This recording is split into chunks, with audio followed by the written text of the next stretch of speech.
Resende Web TV, apoio Loja Naval, moda e acessórios, Resende Net, internet por fibra ótica, Patrícia Vieira, estética avançada e perfumaria, Autoposto Vila Petro, nosso combustível te leva mais longe, Marmoraria Nova Pedra, realizando sonhos, Z Comunicação Visual, criando ótimas impressões, Nova Noiva, a Loja da Luísa, Espaço de Beleza da Vânia, cosméticos e cuidados pessoais, Distribuidora do Breno, água, gás e bebidas, Centro Automotivo JKE, o mais completo da região, Odontologia especializada Doutora Karina e Dr. Danilo Del Valle.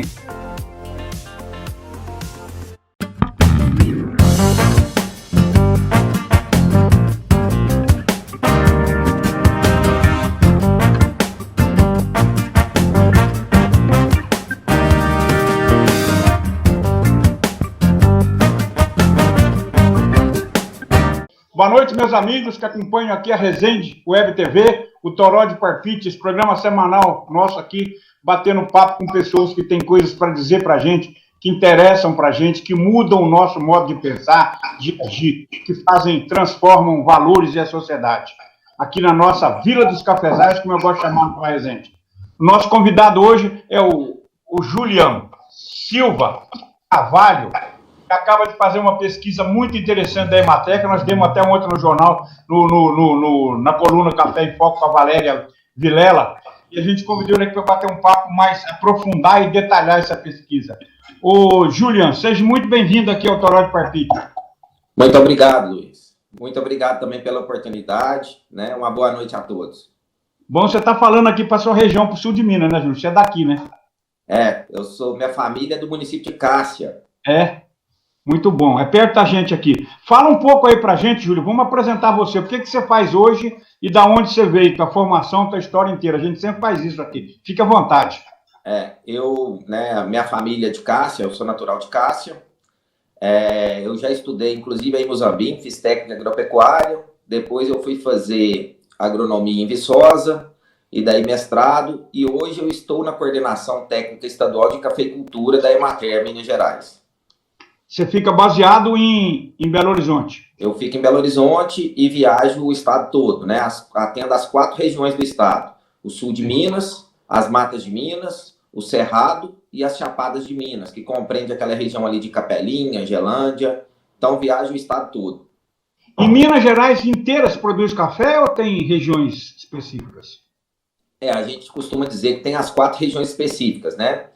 E o café também agora está entrando em algumas regiões do norte, como ali perto de Salinas, agora me falha a memória um pouco o município. Mata Verde? Não, Mata Verde eu produzo. Mata Verde é próximo ali de Almenara. Isso. Taiobeiras. Tem muito café irrigado. Taiobeiras. Né? Então a gente tem alguns pontos fora das 4 regiões macro produtoras do estado que tem microclimas que também produzem café. Mas hoje, em Minas Gerais, nós temos 487 municípios mapeados como produtores de café acima de 5 hectares plantados. E essas 4 macro-regiões quais são? São o sul de Minas, né, que produz aí praticamente 50% da produção do estado. As matas de Minas, que compreende aquela região ali de Araponga, Viçosa, Manhuaçu, né, que é a região que é antigamente chamada de Zona da Mata. Indo para o Espírito Santo ali afora. Isso. O Cerrado Mineiro, que aí compreende aquela região ali de Patos de Minas, Patrocínio, que é aquele relevo mais plano. Monte Carmelo? Isso, Monte Carmelo. É aquela região. São Gotardo, Carmo de Minas. Isso, aquela região ali. E nós temos também as Chapadas de Minas, que aí pega aquela região ali de Capelinha, Gelândia, Água Boa, que também, além do Arábica, alguns municípios produzem ali o Conilon. Ah, é? Eu não tinha essa informação, não. A Cochupé, que é a cooperativa forte aqui da nossa região que você conhece, ela também está bem forte ali nessa região do Alto Parnaíba aí, parece que ela tem uma unidade grande de Monte Carmelo. Não sei se você conhece aquela história lá. Sim, eles têm várias unidades lá no Cerrado, eu conheço bastante pessoal lá. Muito bom. Conta pra gente como é que nasceu a ideia dessa pesquisa. Veio da seca, A seca identificou a pesquisa, identificou a necessidade da pesquisa ou essa pesquisa já era planejada? Como é que é isso? Não, essa pesquisa foi o seguinte, em virtude daquelas intempéries climáticas, principalmente a seca, né, que vários cafeicultores começaram a postar nas redes sociais, a fazer vídeos, né, do prejuízo e algumas regiões, principalmente aí que a gente chama de Baixa Mogiana, aí perto de Itamogi, São Sebastião do Paraíso, sofrendo bastante com o déficit hídrico. E aí nós tivemos uma reunião de vários atores e conversando, principalmente com o pessoal do sistema FAENG, nós decidimos fazer essa pesquisa para dar um aparato maior, porque até então, se você não tem uma pesquisa, algumas pessoas da cadeia falam que houveram, né, essas intempéries, que são muitos prejuízos, outras pessoas falam que não foi bem assim. Então, quando a gente faz uma pesquisa, que a gente põe uma metodologia, a gente tem uma melhor condição de afirmar as áreas mais afetadas, o impacto que aquela seca trouxe, porque a gente sabe que houveram municípios que sofreram muito, municípios que sofreram poucos e, inclusive, municípios que não foram atingidos. Então, a intenção era mapear essas regiões e o impacto que isso trouxe. Né? A gente costuma dizer o seguinte, nos municípios que não foram atingidos, está tudo certo. Mas no município que foi atingido, a gente sabe que a vida do agricultor, do cafeicultor é muito sofrida, né? A lida ali é muito pesada. Então, quando você tem uma intempérie que traz um prejuízo e frustra uma safra que ele estava esperando, né? Aquilo é muito complicado. Aquilo complica a vida dele, a da família dele, de todo mundo. Então, a ideia era mapear para a gente mostrar isso através de políticas públicas, como que a gente poderia apoiar, né, esses produtores. E como é que vocês chamaram essa pesquisa? Qual é o nome da pesquisa? Tem um título? Nós colocamos o título lá no início, que era um levantamento de possível redução de safra através das intempéries climáticas, que nós consideramos as 3 principais intempéries, que foi a seca, alguns municípios choveram muito granizo, né, foi pontual, mas a gente sabe que onde que tem uma chuva de granizo, ela prejudica demais a lavoura. O estrago é grande. É grande. E nós começamos a ter relatos de produtores irrigados falando principalmente da frustração do pegamento de florada, que as altas temperaturas médias estavam muito diferentes que vinham acontecendo nos outros anos. Né? Então, aí nós tentamos colocar os 3 principais fatores na pesquisa. E essa pesquisa atingiu todos os municípios produtores de café? Com quantos produtores, ou quantos municípios e quantos produtores vocês falaram? Olha, nós não conseguimos fazer em todos. Nós fizemos nos 322 municípios nas principais regiões cafeeiras do estado. Esses 322 municípios representam em torno de 90% do nosso parque cafeeiro. Então, é uma pesquisa bem, bem representativa, aonde depois a gente podia extrapolar os resultados. E aí, pode detalhar um pouco os resultados? Como é que foi cada região? Como é que está isso? Como é que... Olha, assim, a principal intempérie que a gente, né, visualizou mesmo foi a seca. O sul de Minas foi a região mais afetada de todas. Depois veio o Cerrado. Em terceiro lugar veio a Chapada, já com menor impacto. As Matas de Minas foi a região que menos teve impacto na pesquisa. E aí nós conversamos com algumas pessoas, né? A gente conhece bastante o pessoal que trabalha nessas regiões. E eles falaram o seguinte, olha, provavelmente deve ser o clima de montanha, que ele dá uma amenizada um pouco nessas perdas, né? Os microclimas ajudam demais. Então, quer dizer, de uma maneira geral, foi o sul de Minas e o Cerrado bastante impactado, e as Chapadas e as Matas foram as regiões menos impactadas com esse déficit hídrico. E aí vocês fizeram uma média de impacto. Qual é a porcentagem de dano em cada região, por exemplo? Nossa, de cabeça, se eu não me engano, o sul de Minas é preciso. Sul de Minas é em torno aí de 27%, acho que 28%. O Cerrado, muito próximo disso. As Matas foi bem menor. Na média, ficou entre 20% e 21% a média do estado impactado. Isso quer dizer uma redução de possível safra de quanto? Em torno aí de uns 5 milhões de sacas, mais ou menos. Sim. Quando a gente considera, né, que a gente, no estado como um todo, a gente vem de viria, né, por uma bienalidade negativa, Ou seja, a gente já teria uma redução de safra naturalmente, que a gente sabe que a planta do café ela se comporta dessa maneira. A gente estimou em torno aí de 10 milhões de sacas. A redução de safra de 2020 em relação a 2021. Claro que em 2020 nós tivemos, né, uma super safra, deu tudo certo, foi uma safra muito boa, tanto em quantidade quanto em qualidade, mas se a gente for isolar os fatores, em torno aí de uns 5 milhões de sacas a gente vai ter de prejuízo pelo déficit hídrico. É muito café, né? Quase o país da América Central. Isso aí significa quantos por cento da produção mineira? 20% da produção mineira. 20% só? Porque eu tinha visto perda até em 40%. Na verdade, se a gente ler o relatório lá detalhadamente, quando a gente usa o 40%, a gente fala de redução de produção em virtude da safra colhida em 2020. Tá. A perda mesmo das intempéries climáticas foi 20,7, para ser bem exato, assim, a nossa conta. Sim. Então, a diferença lá, porque você soma com o que teria já da bianuidade, a queda da bianuidade. Exatamente. Porque aí nós fizemos os dois fatores falando o seguinte: o que Minas Gerais vai deixar de arrecadar com o café e o que o setor trará de impacto do café, somando a bienalidade, que já aconteceria, se desse tudo certo, já aconteceria. Já é processo natural. Isso, mais os impactos. Eu posso dizer que a pesquisa teve, segundo a sua primeira colocação, que era uma pessoa, aqui foi assim, aqui foi assado, informações soltas. Vocês tiraram o achômetro e colocaram dados técnicos. Vocês substituíram aquele achômetro por uma consistência técnica. Foi isso que vocês fizeram? Exatamente. Então, os municípios respondiam às pesquisas e depois nós fizemos isso num modelo estatístico. Tanto é que a gente tem nós fizemos a base de cálculo depois, a gente tem uma margem de erro, para quem leu o estudo, em torno de 3%. Sim. Então, aí nós fizemos as análises estatísticas dos dados coletados. E essa pesquisa foi com os municípios, você fala, os municípios responderam, ou os produtores dos municípios? A gente precisa traduzir, sabe? Foi o seguinte, normalmente, 99% foi os técnicos da Emater que responderam. Sim. E como que eles responderam? Conversando com vários produtores, conversando com os sindicatos, conversando com as cooperativas, eles responderam, mas a pesquisa foi feita com todos os atores da cadeia. Sim. Então, quer dizer, foi feito com base em amostragem técnica, com base em amostragem... O lastro é cientificista. Isso, exatamente.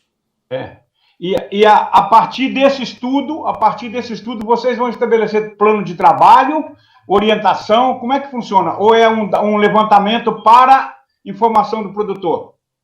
Para as duas coisas, né? Uma coisa, nós vamos apresentar isso, já estamos apresentando isso no governo, né? Falando, inclusive, da importância de um subsídio com seguro agrícola para o produtor.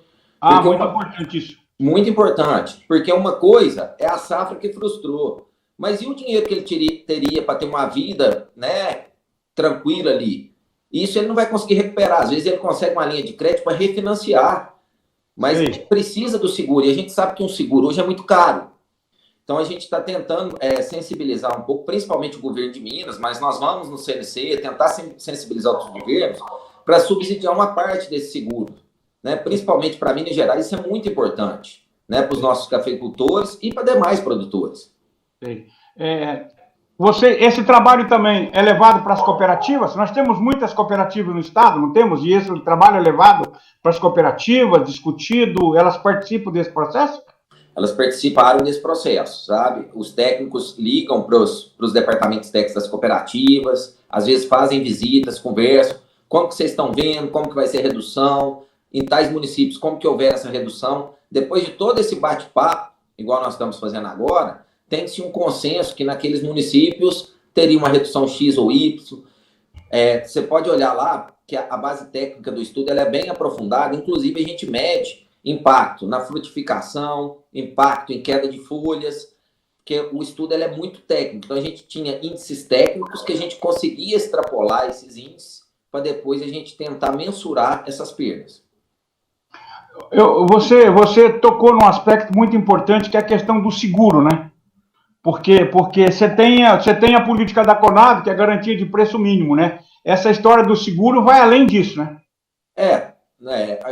Normalmente o seguro, né, seria realmente a pessoa segurar a safra dele, né? E qualquer coisa que acontecesse nesse percurso, ele teria uma garantia. Como se faz um seguro de carro, por exemplo, né? Sim. Né? Se houver um acidente naquele percurso, coisa que a gente não espera e não quer que aconteça. Seguro é para não usar, né? A gente faz seguro para não usar. A gente brinca muito. Seguro e plano de saúde são duas coisas que a gente paga para não usar, sabe? É, lógico. Mas se acontecer igual aconteceu, que muitos produtores, né, ficaram numa situação bem delicada, né, para esses produtores terem esse artifício para passar por essa turbulência com mais tranquilidade. Para esperar a próxima safra, né? Isso. Existe uma resistência muito grande na cultura do seguro, de fazer seguro qualquer tipo de intempérie climático, né? Existe um problema complicado nisso, né?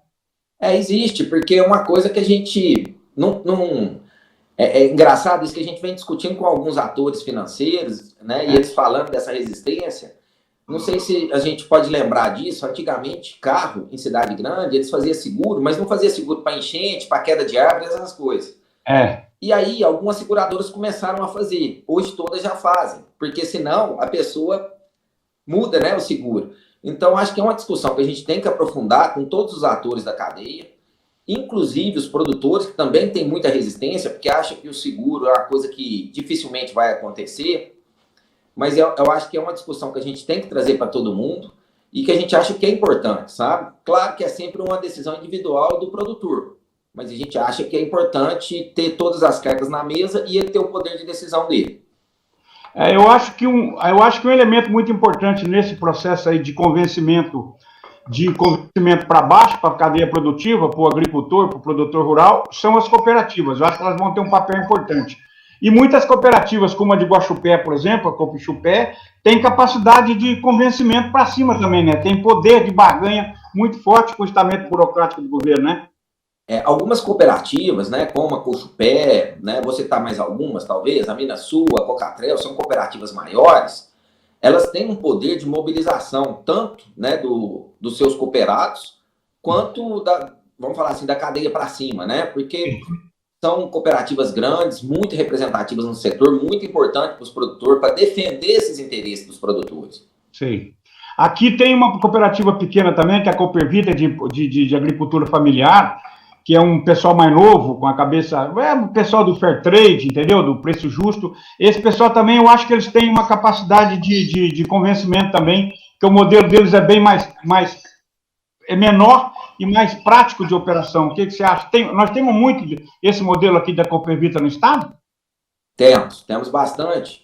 Temos várias cooperativas pequenas. Pode citar, por exemplo, a da região, inclusive de Cássio e de Ibiraci, que é uma cooperativa dos dois municípios, que deve ser o mesmo sistema, são produtores certificados, né, pelo Fairtrade, pelo Certifica Minas Café, negocia pequenos lotes de café num valor agregado um pouco maior. A gente tem o pessoal da APAS, lá de São Gonçalo de Sapucaí, e aí vai, né? Nós temos o pessoal ali de Manhuaçu, que agora eu me esqueci o nome da cooperativa. Então, são várias cooperativas de agricultores familiares, né, que trabalham muito bem o Fairtrade, tem a de Boa Esperança também. Tem uma de Poço Fundo, me parece que é bem forte. A de Poço Fundo é a Copfan, né? É bem forte.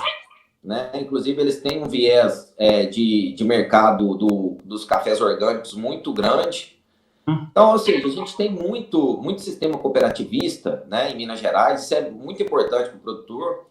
Né? Eu trabalhei nas matas de Minas, são muito poucas cooperativas lá, e eu vejo que onde tem as cooperativas, que quando ela faz o papel dela de estar do lado do cooperado, ajuda muito, tá? Independente do tamanho. E pode ter as derivações, né? A pessoa não precisa estar só numa cooperativa, ela pode ser numa cooperativa Fairtrade ou numa cooperativa maior. Então, assim, ele tem a possibilidade de tentar ver os melhores preços, né, dos insumos, o melhor preço de venda, ele tem uma margem de negociação maior, vamos dizer assim. Eu acho que tem um outro complicador que eu discuto muito aqui com o vice-presidente da Cochupé, o Oswaldinho, que é aqui de Nova Resende, que é convencer o associado que ele é o dono, né? Essa é uma cultura que... Isso aí, já que nós estamos num toró de parpite aqui, é uma sugestão que podia se discutir uma política aí de Emater, por exemplo, né? Como é que se faz para começar a convencer o cara, educar o produtor de que ele é o dono da cooperativa, né? Porque precisa ter uma cooperação, uma participação mais ativa. O que você acha dessa bobagem que eu estou falando aqui? Não, é uma verdade. Na verdade, não é só nas cooperativas, não, né? É a coisa cultural do brasileiro. né? Às vezes ele deixa que outras pessoas tomem as decisões para ele, né? E aí é um complicador, porque você pode ver bem, assim, estou usando um exemplo, vamos falar, fictício. Se a cooperativa está bem, tá tudo certo, ele é cooperado. Se a cooperativa tá mal, ele costuma falar assim, mas olha o presidente, olha o conselho. A cooperativa é dele, né? Mas ele nunca foi numa assembleia para discutir lá a eleição do presidente, do secretário, do tesoureiro, né? Exatamente. Então, não tem essa cultura de participação, né? Uma outra coisa muito importante que eu queria discutir com você é a percepção da Emater sobre a transformação. Quer dizer, está havendo uma cultura aqui na nossa região saindo do caráter quantitativo e indo para o caráter qualitativo. Está melhorando demais a qualidade aqui na nossa região. É muito concurso, muito prêmio. A Emater, inclusive, tem um papel muito importante nisso. Isso está muito perceptível para vocês? Muito, demais. Outro dia a gente estava conversando, principalmente, eu estava conversando com o Paulo Henrique, lá da UFLA, e aí ele viaja o mundo inteiro, ele conversa com muita gente, ele fala o seguinte, o Brasil vem achatando a América Central em termos de qualidade. Por quê? Hoje a gente tem muita qualidade e tem muito volume, né? Então, para as grandes redes de cafeteria, a gente bota esses cafés. E a gente vê como que os concursos vêm mudando as regiões. Eu tive, há um tempo atrás, em Espera Feliz, ali na região do Caparaó, né? E aí os produtores falam o seguinte, olha, praticamente hoje a gente não vende mais sacas de café, a gente vende quilos de café, que eles recebem muitos compradores, muitos compradores de cafeteria, e a gente começou a atingir, né, ainda bem, um outro público que a gente acredita que é muito importante, que é o público do supermercado, né? Hoje você vê nas gôndolas, já vem, inclusive das grandes torrefações, os lotes especiais, onde os consumidores vêm comprando esses lotes especiais, e o café, para muitos consumidores, deixou de fazer parte da cesta básica. Ele não é um alimento básico, ele é um alimento de prazer, né, de atrelado a várias coisas boas. Hoje ele é parte da cozinha. Hoje ele é parte da cozinha gourmet. Exatamente, né? Você tem os métodos de extração, os métodos de preparo, os métodos de torra. Quando você vai numa Semana Internacional do Café, nós fizemos um levantamento junto com o Café Editora, quase 30% das pessoas que estiveram lá não tem relação com a cadeia, são consumidores que foram lá conhecer. Sim. E aí nós temos um projeto muito interessante aqui com o Supermercado Verde Mar. Para quem conhece, é um supermercado, né, que tem muitos produtos diferenciados, é um supermercado muito interessante de se visitar. Conheço muito. Na subida ali da BR, ainda é lá? Na verdade, hoje eles têm várias lojas em Belo Horizonte. Pois é. Né? No meu tempo só tinha uma, na subida da BR ali. Eu acho que é a primeira loja deles. Salvo engano, eles estão com 15 lojas. E todos, que importante. E todos os supermercados deles, as lojas, têm um restaurante e uma cafeteria. E eles entraram conosco no nosso concurso comprando os lotes campeões. Então, eles colocam lá o nome do produtor, a foto do produtor, a propriedade, a história da família, fazendo o quê? O que a gente vê hoje do Direct Trader, né? O consumidor quer saber de quem ele está consumindo. Por mais que passe numa rede, numa cooperativa, né? A gente vê hoje alguns traders trazendo grandes compradores para visitar os produtores de quais eles compram. Então, você vê que esse mercado muda, né? E muda, na nossa simples opinião aqui, para melhor, sabe? Eu acho que esse mercado de qualidade ele tem uma tendência grande a crescer. A gente vê que o consumo no Brasil ele aumenta em uma média de 1,5% a 2%. Do ano passado para esse ano, aumentou em 12% o consumo de especiais, de cafés diferenciados. Muito Isso importante. Vem aumentando no consumo interno, que é muito importante para a gente. Você falou no meu simples entendimento, você usou uma expressão de modéstia, eu vou usar outra. No meu fraco modo de entender, meu avô falava muito isso, no meu fraco modo de entender, ou quando ele queria te dar a palavra democraticamente, falava no seu fraco modo de entender o que você acha, quer dizer, já desqualificava completamente a tua opinião, mas te deu o direito de falar.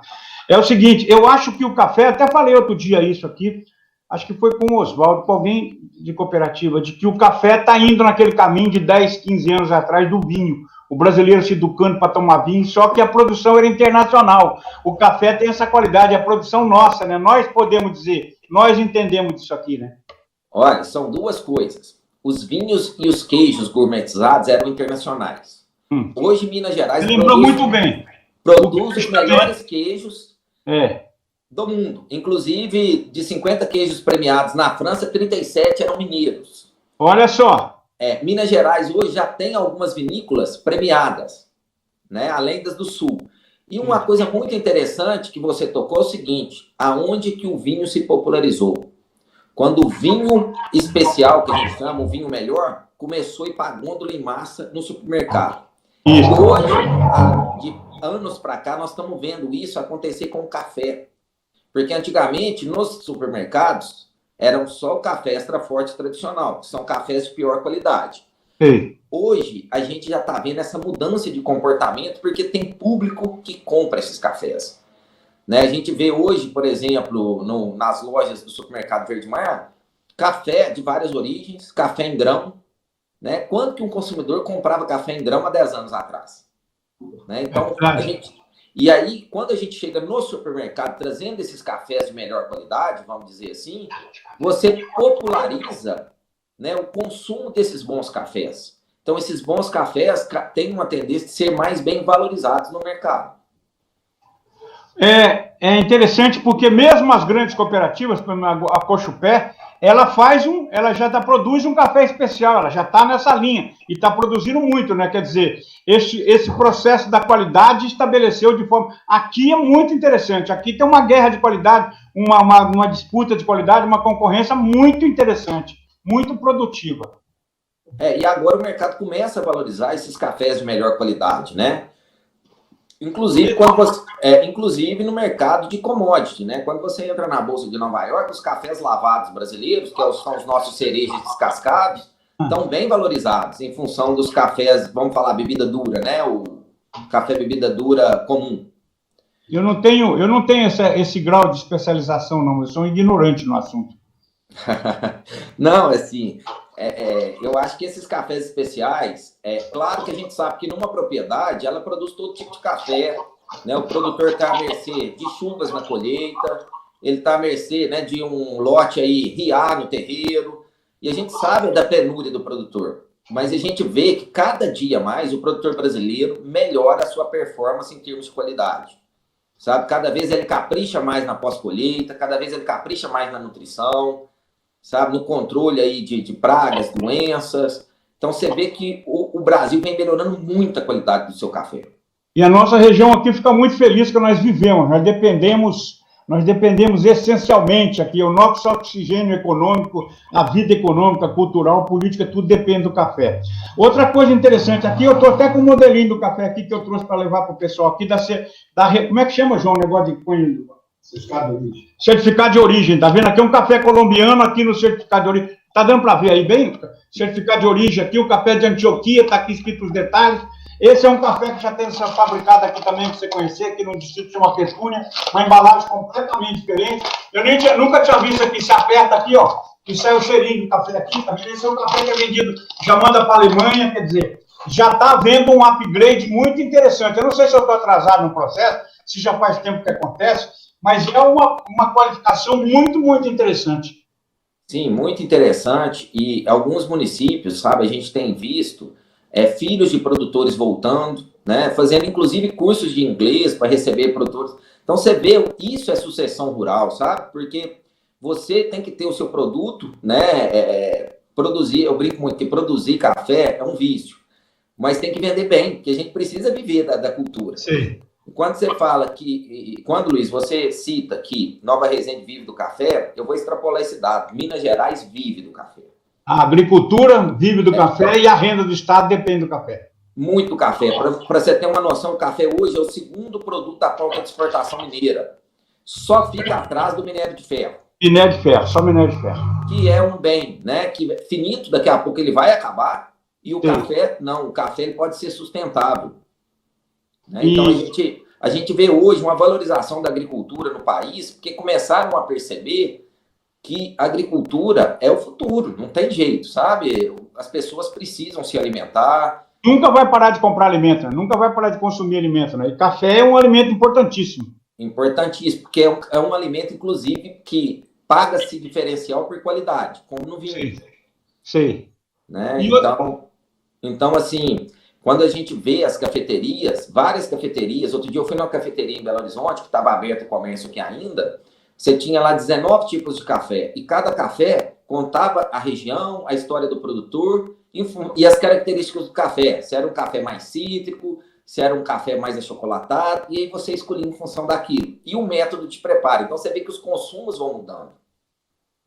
É muito interessante. E você acha que nesse processo de avanço, de modernização, de qualificação, vem a questão da sustentabilidade, vem a questão da preservação do meio ambiente junto? Já está na cultura, já está estabelecido, ou ainda precisamos evoluir muito nisso? Claro que precisamos evoluir, né? A impressão que eu tenho é que nós precisamos evoluir muito nisso. Sim. Muito. Porque a gente fica brincando muito. Um dia a gente estava lá na região ali do Caparaó, em Alto Caparaó, e tinha alguns compradores de cafeterias, né, da Europa. E tinha, né, estava na época de colheita, e tinha 2 pés de mexerica, aquela mexerica que a gente chama de carioquinha, no meio da lavoura. Esse pessoal ficou louco, chupando mexerica, olhando para o pessoal colher café. E quando a gente vê, assim, o Brasil tem uma visão lá fora muito ruim, né, vamos falar assim, em termos de sustentabilidade. Mas a visão lá de fora para o Brasil que é ruim, né? Exatamente, mas quando eles vêm nos visitar aqui, eles percebem que o cenário é diferente, né? Eu brinco muito que a cafeicultura, principalmente, eu falo com mais propriedade da mineira, é a mais sustentável do mundo. Nós temos leis, né, ambientais rígidas, leis, né, vamos falar assim, sociais, de Ministério do Trabalho, etc., muito rígidas. Então, eu acho que a gente ainda tem que melhorar muito mais na conscientização do nosso produtor. Sim. O que eu chamo de conscientização? Eu visito muita propriedade. Até hoje a gente ainda vê o produtor queimando lixo na propriedade, né, descartando resíduo de forma inadequada. Então, é coisas que a extensão rural, junto com as cooperativas, a assistência técnica, tem um papel importante ainda para fazer, né, dessa conscientização de alguns produtores. Mas eu acho que o nosso café ele é sustentável. Eu acho que o Brasil é muito forte em cafés sustentáveis. Acho que o nosso produtor está pegando esse viés, essa conscientização, mas nós ainda temos poucos produtores certificados e poucos produtores com essa consciência, né? Vem mudando principalmente com as novas gerações, né? Isso não significa que nós temos produtores de gerações antigas que são muito antenados no mercado, isso é de pessoa, mas as novas gerações elas têm uma tendência mais tranquila de aceitar essas mudanças. E uma coisa que eu queria te perguntar lá atrás, que agora você voltou para ela, que é essa questão das novas gerações. São os filhos dos fazendeiros, né? Os filhos dos fazendeiros, os filhos dos pequenos produtores, dos médios produtores, formando na área de cafeicultura, com informação tecnológica, mesmo se eles não formam, se eles não são agrônomos, mas transformando os sítios, as fazendas, as propriedades rurais em empresas, né? Isso é muito importante, né? Essa concepção de mercado desde a base de produção, né? Eu costumo dizer isso muito. Você pode ter meio hectare ou ser uma mega fazenda, né? Um grande empresário. Você tem que olhar o seu negócio como uma empresa, né? As entradas, as saídas, as responsabilidades. E esse pessoal da nova geração olha muito assim, né? Sim. Tipo assim, um controle de custos, que a gente sabe, né? Os nossos pais vinham, não tinha controle. Compra isso, produz, que dia que eu vou vender? Hoje, né, você já tem mecanismos de venda, você tem mecanismos de mercado.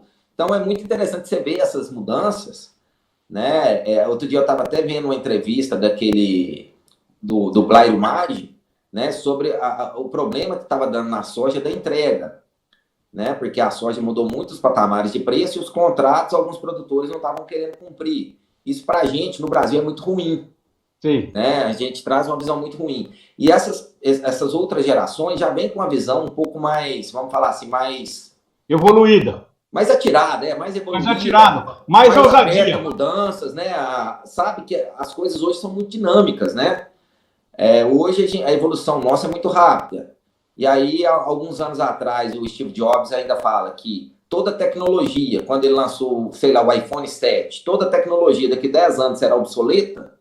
A gente imagina o que será nos próximos 10 anos, né?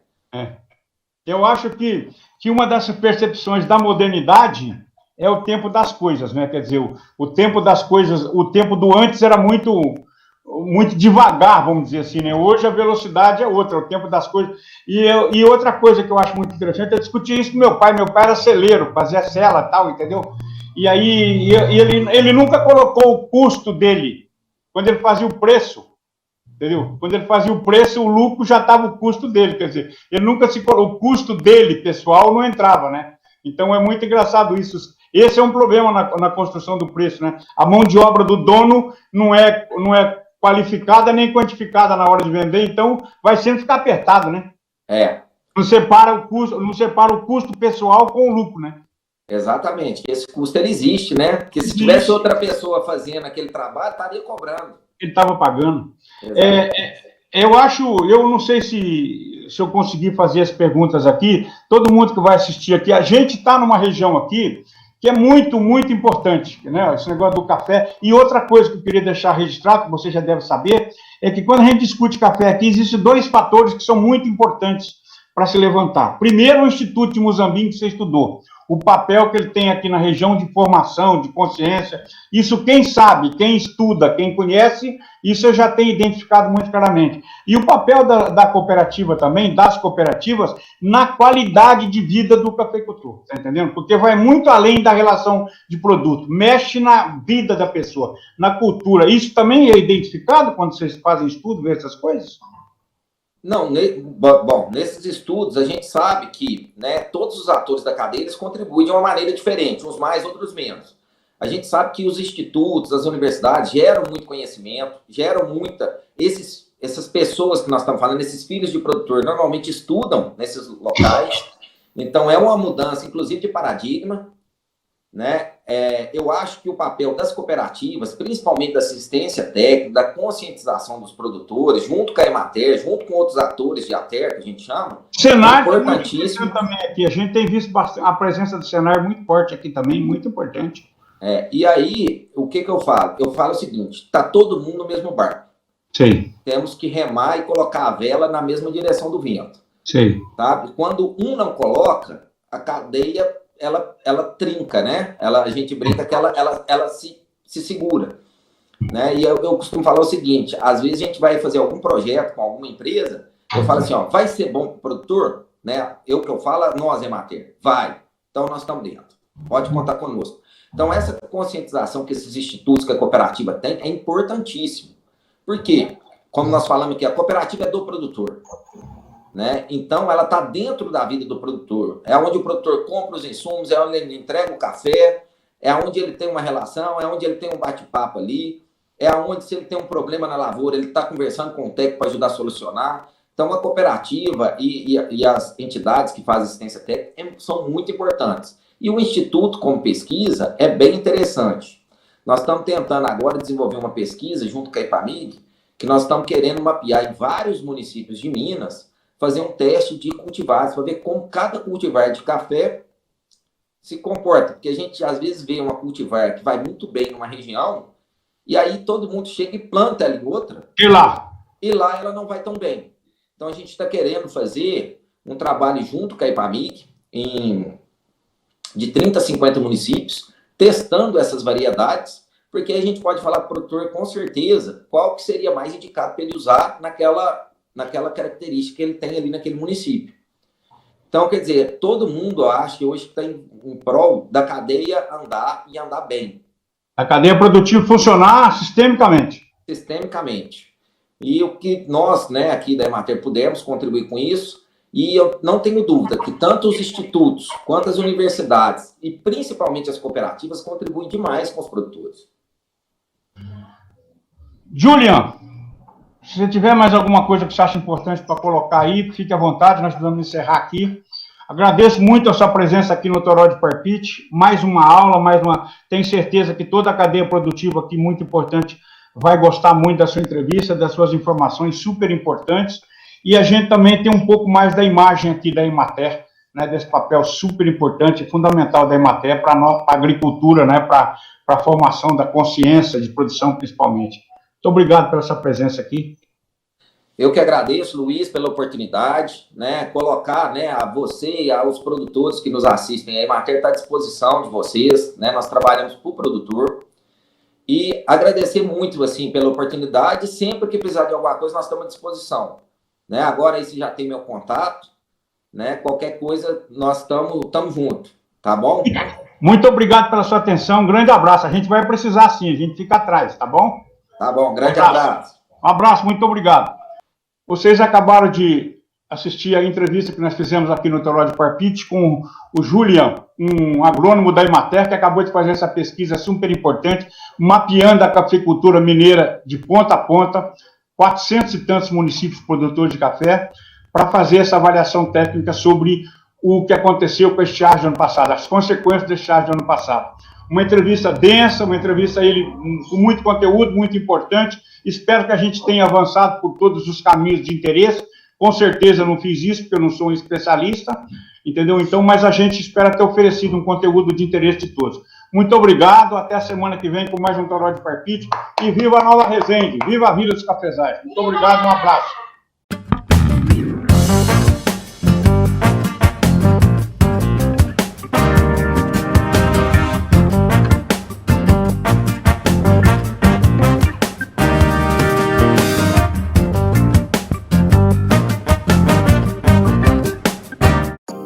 Resende Web TV, apoio Loja Naval, moda e acessórios, Resende Net, internet por fibra ótica, Patrícia Vieira, estética avançada e perfumaria, Autoposto Vila Petro, nosso combustível te leva mais longe, Marmoraria Nova Pedra, realizando sonhos, Z Comunicação Visual, criando ótimas impressões, Nova Noiva, a loja da Luísa, Espaço de Beleza da Vânia, cosméticos e cuidados pessoais.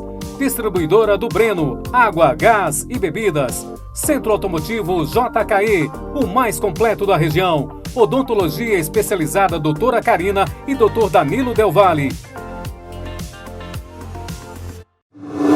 Resende Web TV, cada vez mais perto de você.